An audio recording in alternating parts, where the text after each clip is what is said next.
Bismillahirrahmanirrahim. Assalamualaikum warahmatullahi wabarakatuh. Ayah bunda yang saya hormati dan siswa semuanya yang selalu Pak Guru banggakan dan Pak Guru cintai. Pada hari ini kita masih belajar teks prosedur. Seperti hanya pada pertemuan belajar tatap muka minggu lalu bahwa kita membahas dua judul yaitu A dan B. Sekarang kita membahas C yaitu menelaah struktur dan bahasa pada teks prosedur. Menelaah di sini artinya kajian atau penelitian.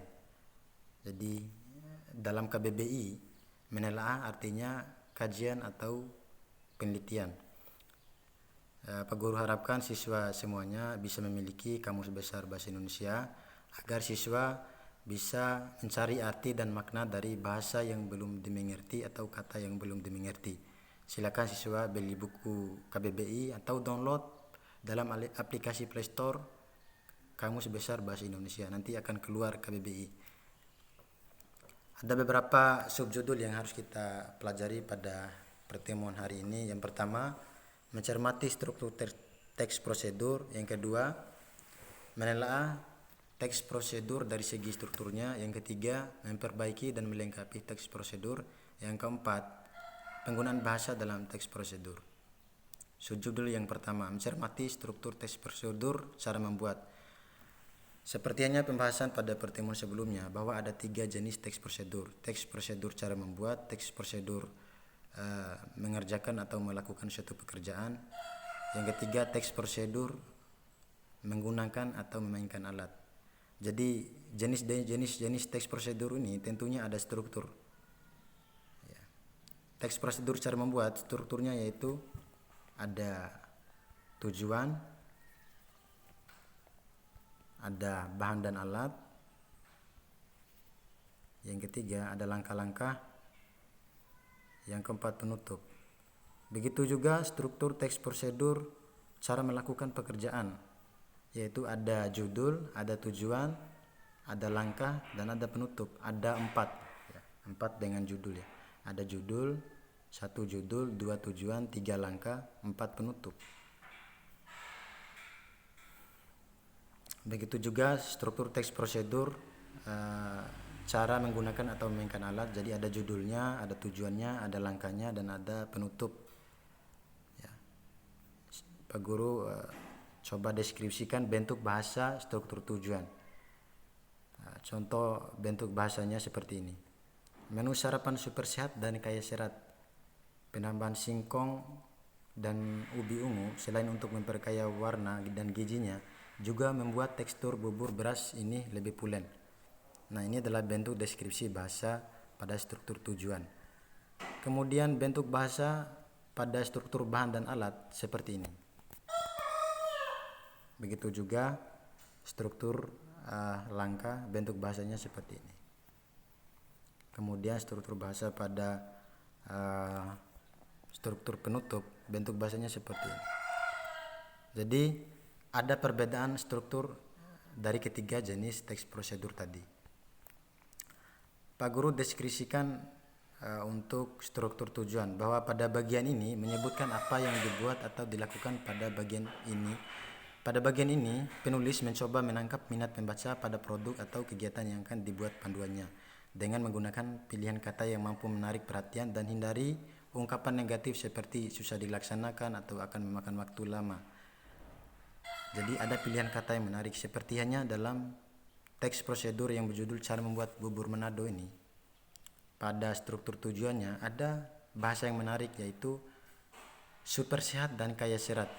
Nah, ini sehingga pembaca itu merasa ingin membuat bubur Manado. Kemudian alat dan bahan. Ya, alat dan bahan di sini tentunya harus disebutkan bahan apa saja yang harus digunakan dalam membuat bubur Manado. Contoh penggunaannya seperti dalam teks tadi, atau contoh lain seperti yang ada dalam paparan ini yaitu 1 kg tepung terigu, 4 sendok makan mentega. Jadi langkah-langkah. Struktur yang ketiga yaitu langkah-langkah.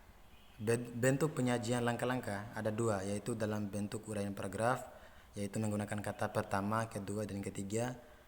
Yang B yaitu dalam bentuk penomoran, seperti halnya teks prosedur cara membuat bubur Manado tadi. Jadi teks itu menggunakan penomoran atau angka-angka. Jadi dalam teks prosedur struktur langkah-langkahnya ini ada penggunaan kalimat perintah, saran, dan larangan seperti ini. Kalimat perintah ada lakukan ini, lakukan itu, dan seterusnya. Ada rinciannya dalam paparan Pak Guru ini.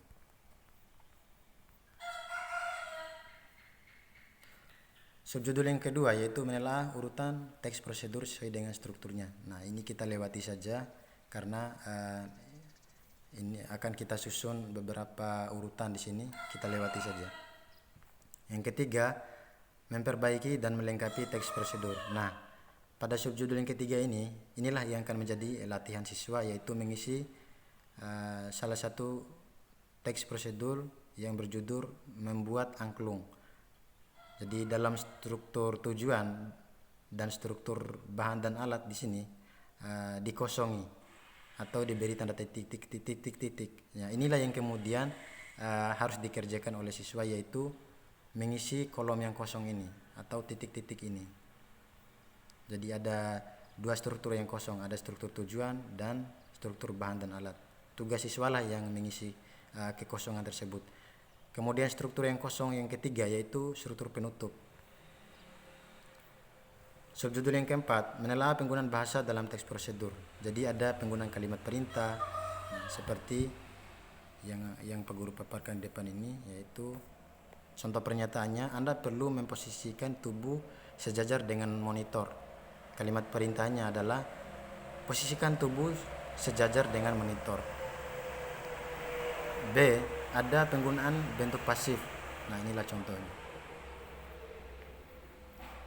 C, penggunaan batasan. Jadi dalam teks prosedur itu harus ada batasan. Contohnya kalimat tanpa batasan, angkat kaki kanan. Kalimat dengan batasan, angkat kaki kanan dengan setinggi lutut. Langkahkan kaki kanan 2 kali dan pada hitungan 4 bertepuk tangan. Nah, inilah batasannya. Contoh pada teks cara membuat bubur Manado tadi tentunya ada batasan, yaitu ini dia.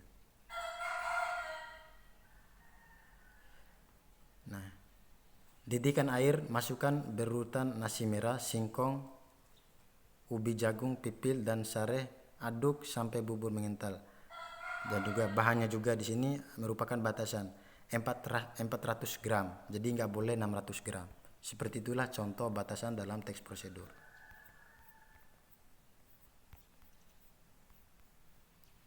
Yang D yaitu penggunaan kata keterangan cara, keterangan alat, dan keterangan tujuan pada teks prosedur. Contoh,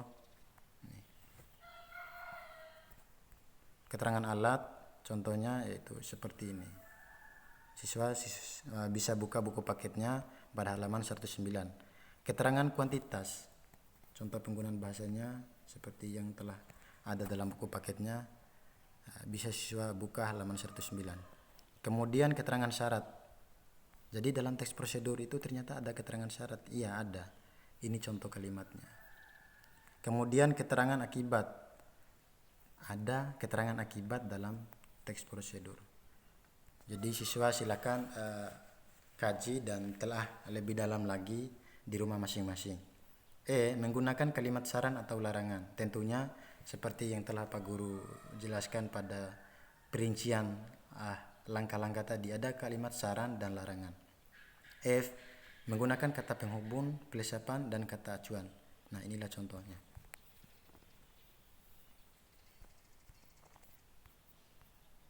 G, penggunaan akhiran i dengan akhiran kan pada teks prosedur.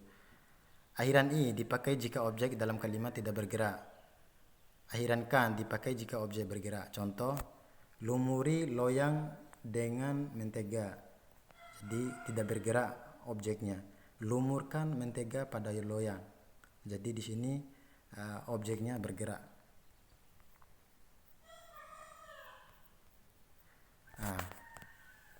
Judul yang D yaitu menulis dan memeragakan teks prosedur. Jadi seperti yang Pak Guru katakan tadi, di sini siswa dilatih untuk menulis teks prosedur. Jadi ada beberapa subjudul dalam poin D ini, ada latihan membuat teks prosedur. Nah, Pak Guru ringankan saja. Untuk latihan ini siswa silakan mengisi kolom-kolom yang kosong tadi atau tanda titik-titik ini, yaitu pada halaman 105 dan halaman 106. Siswa isi menggunakan bahasa siswa sendiri. Ya. Struktur yang kosong di sini ada dua. Ada struktur tujuan dan struktur bahan dan alat. Kemudian struktur yang ketiga yang kosong di sini adalah struktur penutup. Nah, isilah struktur yang kosong ini menggunakan bahasa siswa sendiri.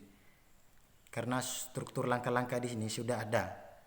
Nah, kemudian yang belum ada yaitu ada 3 struktur yang sudah Pak Guru sebutkan tadi. Itulah yang kemudian menjadi latihan siswa di rumah. Itulah materi atau pemaparan materi dari Pak Guru pada pembelajaran hari ini. Lebih dan kurangnya Pak Guru mohon maaf. Jazakumullah atas perhatiannya. Wassalamualaikum warahmatullahi wabarakatuh.